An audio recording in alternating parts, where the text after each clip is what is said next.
Hello everybody, welcome to channel Sube. Today I am going to discuss question number 13 of 2019 A-level Physics MCQ paper new syllabus. Consider the following statements regarding the dew point of air having water vapor in a closed container. Statement A: at dew point, unsaturated water vapor becomes saturated water vapor. So obviously this one is correct without much discussion. If you remember the definition of dew point, you can say this one is correct at first glance, because the definition is at a certain temperature, when we cool down a closed container or a sealed room, at a certain temperature the water vapor begins to appear as dew. So that certain temperature is called dew point. So the same thing is written in another words. How do we identify a saturated water vapor? If there are dew or small tiny drops of water on surface of the room, any surfaces of the room, that vapor is saturated. That is how we identify saturated water vapor. If the room has an unsaturated vapor, there are no dew appear to be seen. The surfaces are very clean. So that is how we identify saturated vapor and unsaturated vapor. So however, if you remember the definition of dew point, this one is correct. You can decide that this one is correct. So if I explain little bit furthermore, because most of the children say that this lesson is difficult, humidity. So initially the room is like this. Suppose initially the room is like this. It has an unsaturated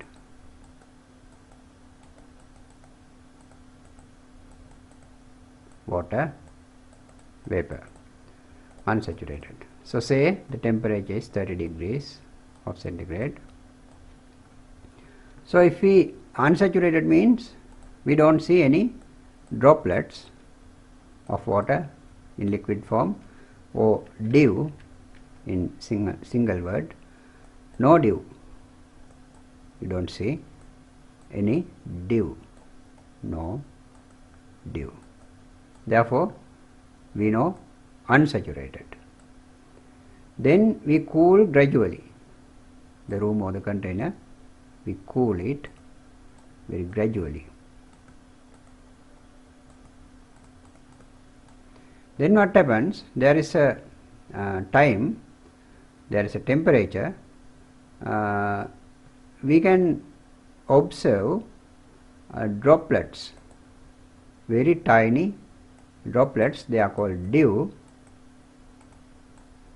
on the surface, inner surface of the room or the container. Dew begins to appear. So at this temperature, say 23 degrees of centigrade, then we stop cooling. So we record this temperature. That temperature is called dew point, because at which the temperature at which dew begins to appear is the dew point. So now this room is saturated because dew is visible. This one is now saturated.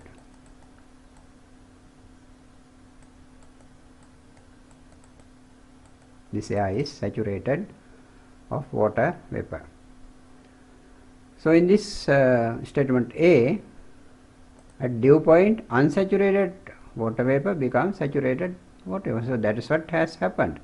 Unsaturated water vapor become saturated. So at dew point. So this one is the dew point. So according to that, the statement A is correct, but without going into so much detail, if you remember the definition, at first glance you can select that this one is correct. So now B, if the temperature is reduced below the dew point, some of the water vapor will condense. Yes, that also is correct.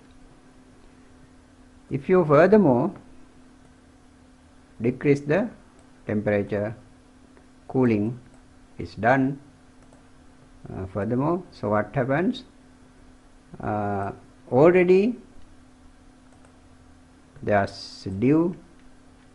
So when we cool it, say to 16 degrees, so some amount of water condense as liquid water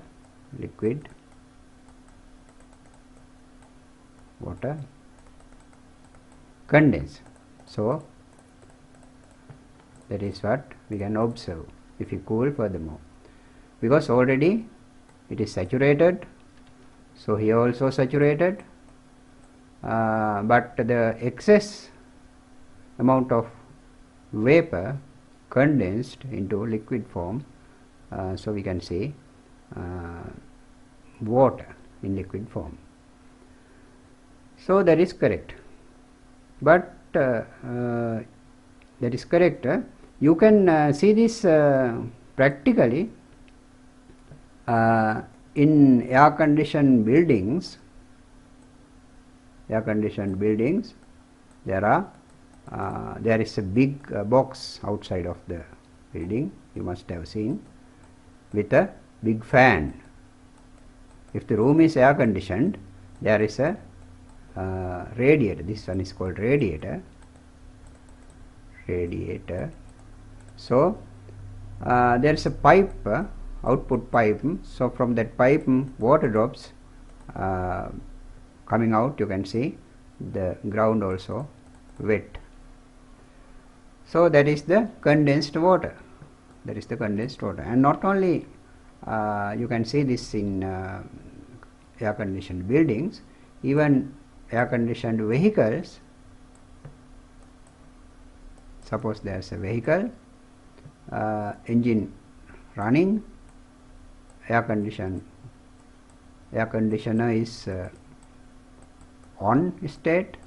So under the engine you can see some water in liquid form, because that is what condensed water coming out from the radiator of the air conditioner of this vehicle.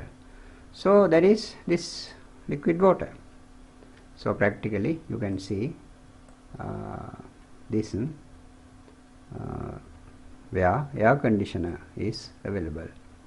So let us go to now statement C.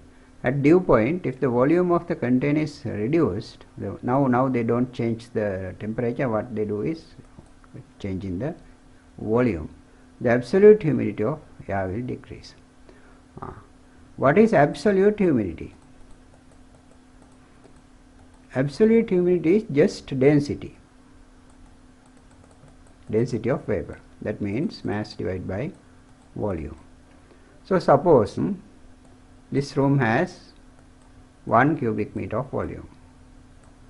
So the amount of water vapor, mass of water vapor is 25 gram at this temperature.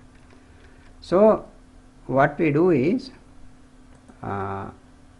so suppose there's a piston here, or a device to change the volume according to this statement C, because they change the volume. So to change the volume we must have a device.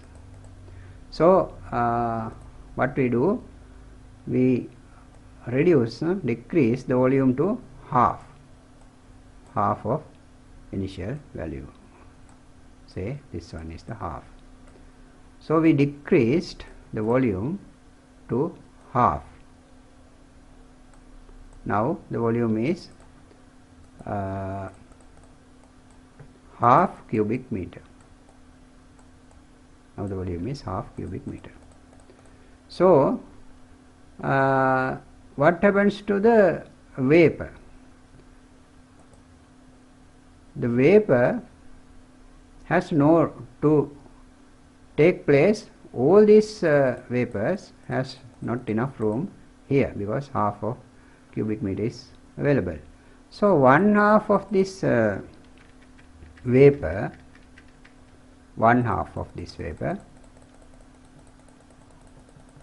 can take place in that new volume here. One half of vapor can take place. There are enough room for that one half of vapor. That means initially total 25 gram, now 12.5 gram can take place in that half cubic meter room. So what happens to the other half of water vapor? What happens to this part? They have no room there. Therefore they condensed like this to liquid form. That half of water vapor convert into liquid water. That means condense to liquid water. So now what is the absolute humidity? Is just density, mass divided by volume. So mass is 12.5, volume is half, so 25 grams per cubic meter. That is the absolute humidity. So what was the early absolute humidity? This one, mass, initial mass 25 gram, initial volume 1 cubic meter. So initial absolute humidity was 25 grams per cubic meter. So now what can you decide? Even though the volume is decreased, the absolute humidity is constant. It hasn't decreased. But here in this statement, see what they say, absolute humidity will decrease. So that is wrong. So you have to remember that. You don't have to derive all these things at real time examination. As a theory, you have to keep in your mind, volume change doesn't affect the absolute humidity for a saturated vapor. So the answer is the third one. Thank you very much, children, for watching my videos. Keep watching again and again. See you tomorrow. Goodbye.